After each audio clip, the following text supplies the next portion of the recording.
Hi, I'm Loretta, or Trinity 6, and I'm a cultivator of creativity, and I'm bringing you this video to explain to you why your tears are salty and crying is so important. So I'm just going to jump right in. I'm part of a school community called Indigo 11, and they had a guest speaker. I'm going to give him a shout out, Joshua Dorfman, during one of the courses, and he was going into a lot of in-depth information about chakras and sort of the archetypes in each one and what they relate to and the age ranges for developing each one. It was really, really in depth, but it kind of spurred on this video for me. I've been wanting to do one about why your tears are salty for a while, but this information just ties in as well, and I think it's all really important for people who are looking to sort of release and let go of negative or discordant energies and start sort of radiating into a lot more positive energy. So, really went into the sacral and solar plexus, and I'm going to be really honest, I didn't have a lot of really defined knowledge about these chakras myself, so I was kind of excited when they were going through it. And so I'm just going to kind of go over the information that he said in the class, just like two parts of it. So and the first part is, and this probably might be well-known information if you already know it, is the sacral chakra. This is the one that houses emotions, sexuality, relationships, the duality of self with others. And then the solar plexus was the perspective of self, self-esteem, self-worth.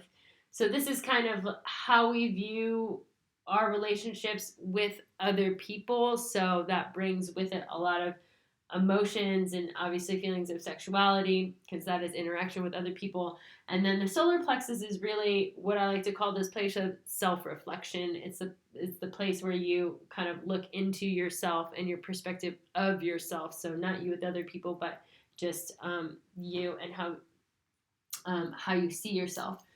The reason I wanted to make it about crying is because they were saying in the video that a lot of people seem to be stuck in the sacral and solar plexus. It's like these two of the lower body that a lot of people just can't get past. There's a lot of energy that's stuck up there.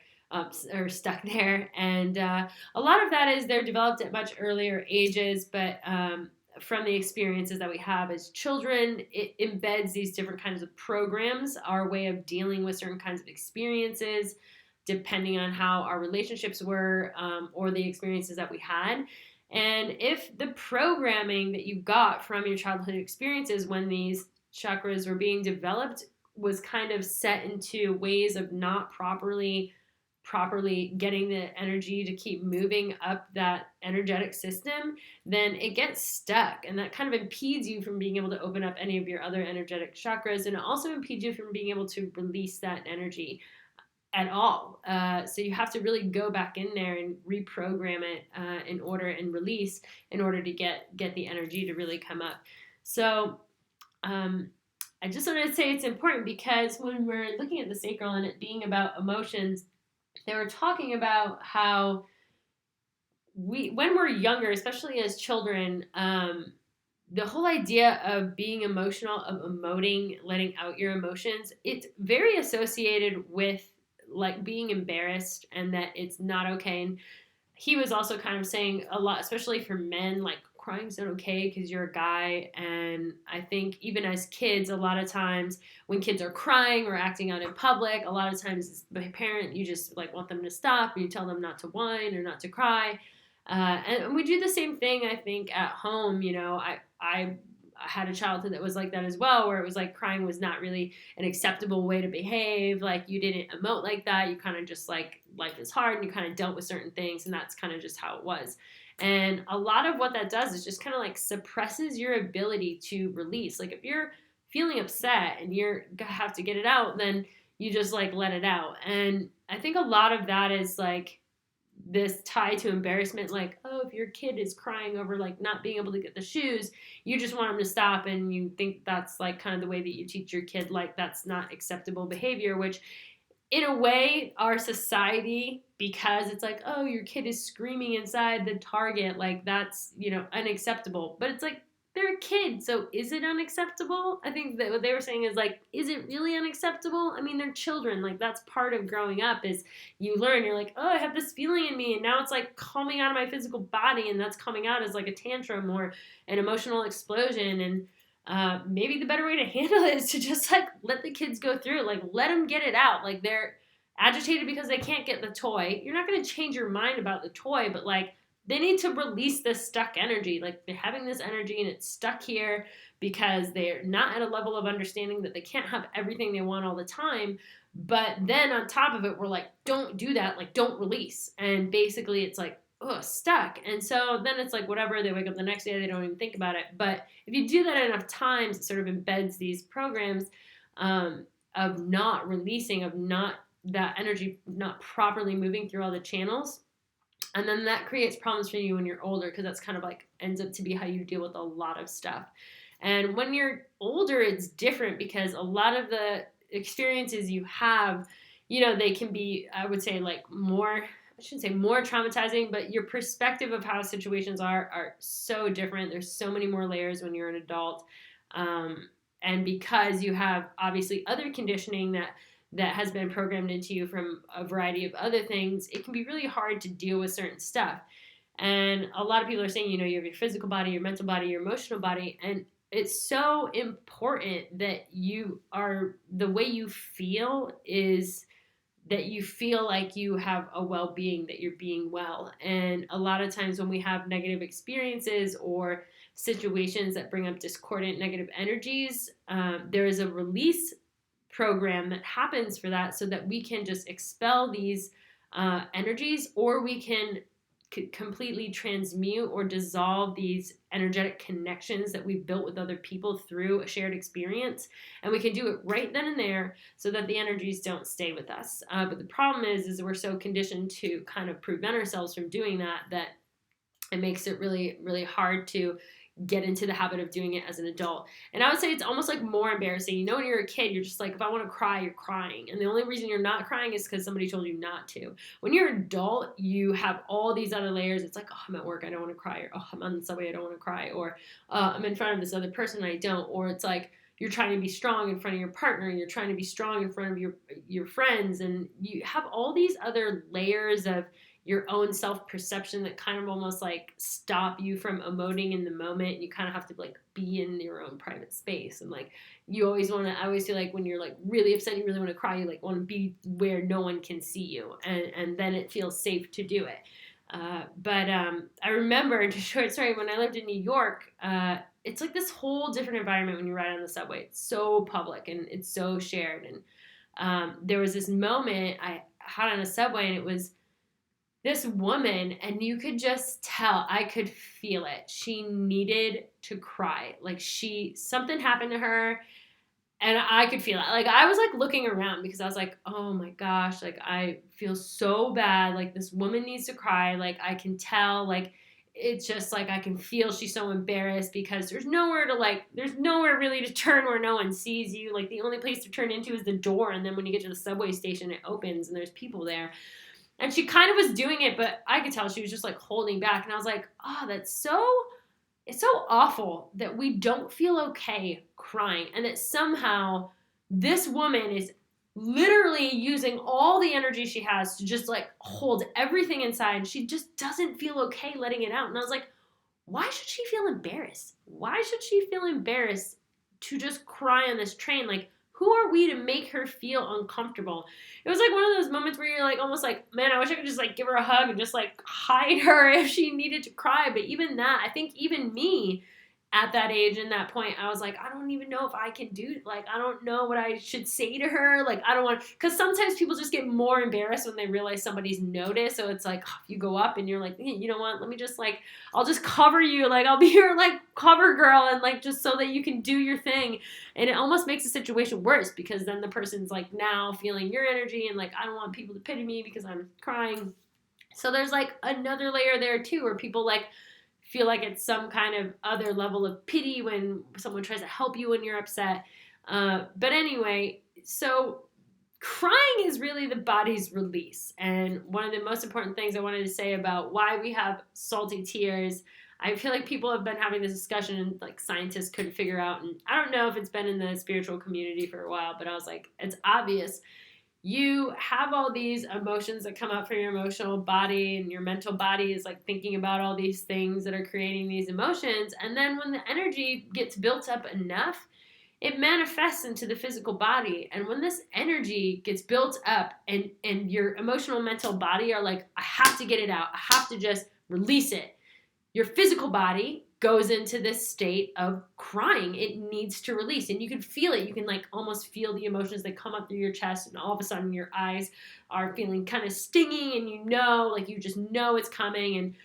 And you either do one of two things. You either let it out, or you like are fighting it. You're literally feels like you're fighting your body, and you are. That's exactly what you're doing. And the reason your tears are salty is because all the negative energy that you're holding in about whatever you're thinking about that's making you upset has manifested in your physical body, and your body's way of transmuting this for you, our most efficient program for transmutation that we don't utilize, is your energy goes into this water, your negative energy goes into this salt water, and it cleanses it, it purifies it, it transmutes it. It's the same reason why we take salt baths as a way to release our negative emotions and our negative energy. It's one of the reasons why people that live on coastlines tend to be ones that are the most carefree and stress-free, because they're always in the salt water of the oceans. They're always being cleansed. They're always releasing these. That's what the salt water does for you. It releases you and cleanses you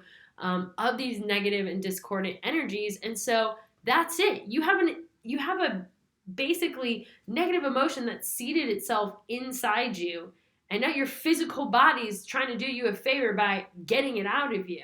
And so when you fight it, you're literally trapping that energy back down inside you, and you're not allowing your body to use this really awesome way of self-cleansing. So it's like, if you don't have time to go take a bath to make yourself feel better, you cry. That's what you do. You literally cry it out of you. So that's why your tears are so salty. And that is why it's so important to cry when you need to. If your body's telling you, hey, it's time, like the energy's there, the water's there, like I've made it, it's all salty, it's like perfect conditions, like just get it out of you, and then you suppress it. It's like what I like to describe as, all of a sudden, you're crying on the inside. And I think people have said this before. If you're not crying on the outside and you're stopping and you're holding it in, you're basically crying on the inside. And it's almost like you could close your eyes and you could feel the water that should have come out of your eyeballs is basically falling in this endless pool inside you. And that's kind of what people, like when people say you're drowning in your emotions, it's literally like that. You're crying inside, and now that water that should have been externalized is internalized, and it's sort of this, you can see it almost as this pool of water that's getting built up inside you. And so when you have something small, and it's just a little bit of tears and you kind of don't do it, it's like if the tears don't come out, but it was just like not a big deal, it was like something your friend said to you hurt your feelings, and you didn't, it's almost like a really small rain shower inside. So the little crying you do inside, it's light, and then the next day you wake up and it's not even a big deal, you barely remember it. So it's like a bright sunny day. It's basically like a bright sunny day inside. And so those few little rain showers you had inside dried up all your tears, and so it's not really built up. You let it go. A week later, it's like you don't even remember it happened. Say something a little more traumatic has happened, and it's like what should have been like a really good sob, like let's say like you broke up, your partner broke up with you, and it's very emotional. This was a very deep connection that you had, and instead of crying in the moment when they broke up with you, or even you've like held back and you like didn't, let it go at the time, and it's kind of like a downpour inside. And what happens is when it's downpour like this, it like stays wet in there, right? It's not just like a little sprinkle and then the sun comes out and everything's dried up. It's like this kind of torrential downpour, and it could have happened for days. Sometimes when you break up, it's like you cry for days, and it's like crying inside. It's like this torrential downpour for days. And what happens when it torrential downpours for days? It's wet for days. You kind of stay saturated in these like negative emotions that weren't released. And it's like you kind of feel it. Like it takes days and days, and it's just like eats you up for however many days until a point when you can either choose to release it if you find a private space to do so, but sometimes people just like don't cry and they hold it back and they try to put on the tough face and then they just never deal with it. And then what happens is, too, I think sometimes is if you have enough events where you're not emoting and you're not crying, it starts to build up. You get this buildup of water. And it's like you don't even notice at first, I think. It's just, for a lot of people, you've never visualized the fact that you're kind of internally crying when you're not externally crying. But if you were to look, you might find that inside you is a pool. It's a whole pool of water. And that pool has just been built up over however many years of you not emoting at the right time. And you just have never really kind of looked at that space inside yourself. You've kind of just like, it's like what we call when we suppress our emotions and we just like kind of push it back down, so to speak, and you just don't deal with it. But if you really close your eyes and you're meditating and you look, you might find that you have built up water in there. And it was funny because in this video, they were talking about, that the sacral chakra is the element associated with that is water. So it kind of all ties together. Like the whole point of the crying release is you have to release these waters. That's why that element is part of this chakra. Is water is a modality to heal and to allow the energy to pass through freely and easily when you're utilizing this element as part of your healing process or as part of the energy being transferred into the next chakra. And so when you allow that pool to kind of start taking up that internal space, this is like what people call, like drowning in your emotions. Like this is what essentially happens after years and years and years and years. And sometimes you can see this, like, when people are just like so depressed and it's like these reoccurring problems, they're just like completely drowned on the inside. They're just like drowned in this, completely submerged in this internalized pool of water. So what they were kind of saying, associating in the video was, float in water. She was saying, Osset, the woman who runs Indigo 11, was saying, sometimes she has like this uneasiness with the element water almost. And she was like, I don't know if I feel safe. Like, it's almost like floating in water a little bit when you're doing that. And I was like, if you imagine that water is like your emotions, that's your emotional pool. The pool inside you is all these emotions that you never release that kind of built up inside. And you floating on the water is you just kind of like putting 100% of your trust in the water. So like even if you're floating right now and it's like kind of calm, you have no control, And the other thing is when you're floating, you're just looking up.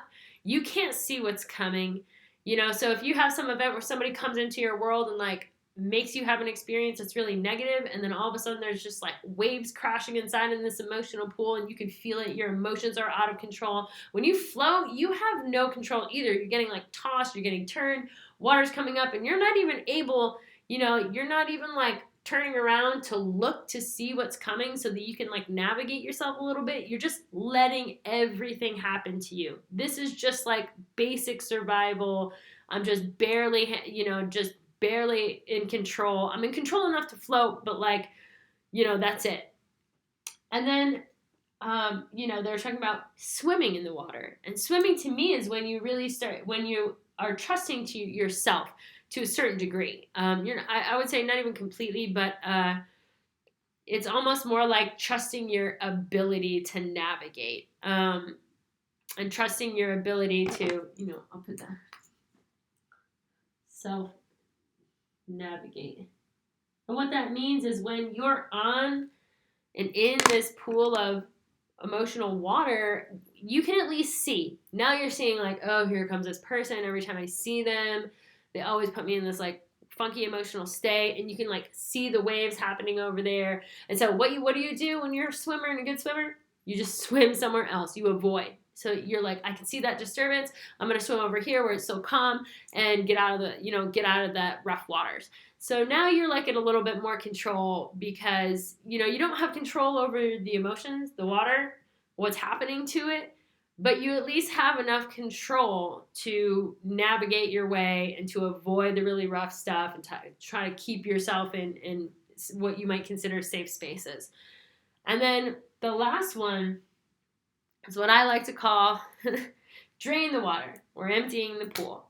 And emptying the pool is really a combination of transmutation and transmutation through self-healing, which is allowing to release the emotions and to let it out through your tears, through the crying.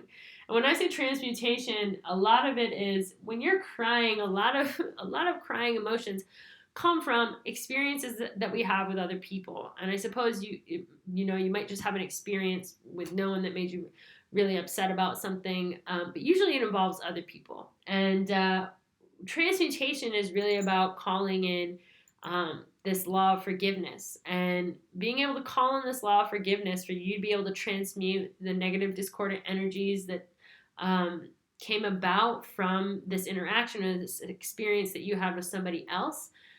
And then when you're able to call in this law of forgiveness and you're able to transmute it, part of the process of transmutation, especially if you're someone that has gone through, this act of forgiveness, people call it the act of forgiveness, but it's really a law of forgiveness. There's more information in that. There'll be in a different video if you want to watch. But a lot of times, if you've ever had an exchange with somebody and if you're forgiving somebody or somebody's forgiving you for something that you've done, it's emotional. You go through this emotion. You either, if you're the one that did something really bad, you go through the emotions of becoming empathetic about being in the other person's shoes. And when you do that, you have this release. Usually you have an emotional release where you realize, oh, I was in the wrong, or like, now that I'm seeing from their perspective, I could understand why they were really hurt. And a lot of times you get emotional and you're like, oh man, you feel bad. Like you just feel it. That's being empathetic. That's just really being able to be in touch with how somebody else felt. And that person felt this way and they needed to cry about it and release these emotions. So you need to. But so when you're going through this law of forgiveness and you having these exchanges, and you're basically, this is like when you're trying to heal past events, you're trying to make amends with people that you might have hurt, or mistakes, I should say, or events that have transpired with you that were negative in any way. The best way to transmute all these discordant energies from any of these negative experiences is this law of forgiveness. And in this law of forgiveness, when you are transmuting, a lot of times the release that comes with that is going to be your physical body purging these emotions out of you. When you feel that you are worthy of forgiveness, your body, I feel like, just goes into a state of purge. And what that is like you're finally realizing all of that stuff that was stuck, in your sacral chakra, and all these emotions are finally like coming out. They're finally being released. And the solar plexus ties with that, because forgiveness, when we are thinking about forgiveness, it is self-reflection. When you feel that you are worthy of being forgiven or forgiving someone, that is self-reflection. That is this whole idea that you don't decide who gets forgiveness. There's no giving forgiveness and receiving forgiveness. It is a law that you call upon, and you call upon this law when you feel worthy of it. And you feel worthy of it when you can call on it truthfully and sincerely, and you know with all your heart that you can apply this to yourself. So it's self-reflection. So you go through this area of self-reflection. You have these negative emotions. You have to go through this area of self-reflection, and where you're using forgiveness to heal, to transmute those negative energies.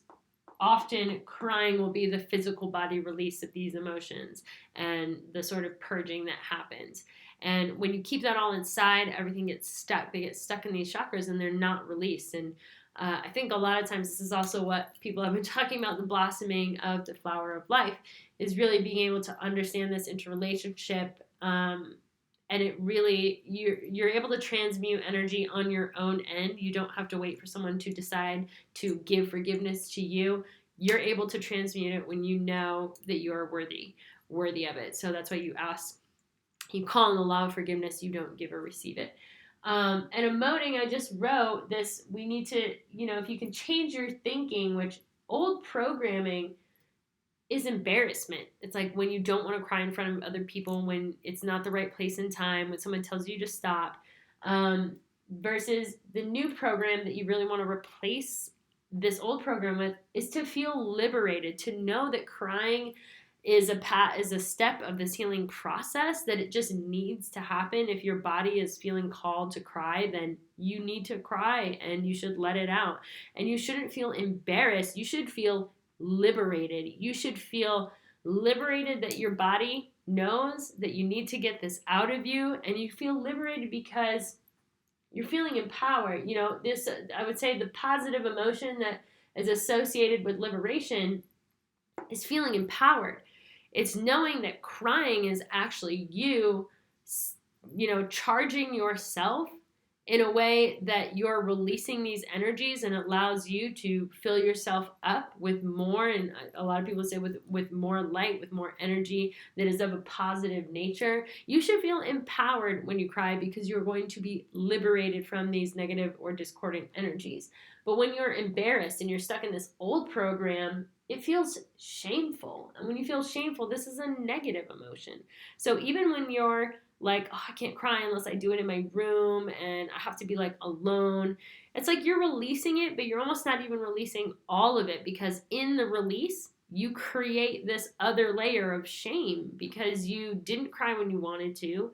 You feel like you have to be in your safe space. And I'm not saying either, like, if you really just like to cry by yourself and that's what you need, that's fine. I mean, it's not like you have to cry in front of other people. It's more the idea of crying when your body is telling you to release it. Like when the body's ready, you gotta, to be able to go with it and to not feel shameful, but to be liberated, that you understand, okay, you know what? This is a process. My body is ready.